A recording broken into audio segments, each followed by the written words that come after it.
এই ট্রেনটা যাবে রংপুরে। দেখেন ট্রেনের ভিতরে এবং উপরে মানুষে পরিপূর্ণ। আসলে প্রত্যেকেই তাদের শিখরে যাওয়ার জন্য তাদের জীবনের ঝুঁকি নিতেছে। আসলে আমি বলবো এসব ঝুঁকি নেওয়া ঠিক না।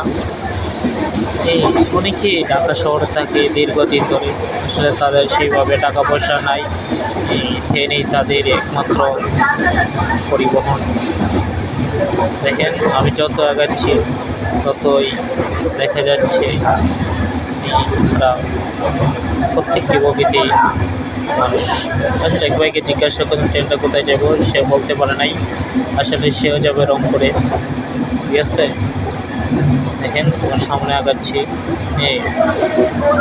পরে মানুষের পরিবর্তন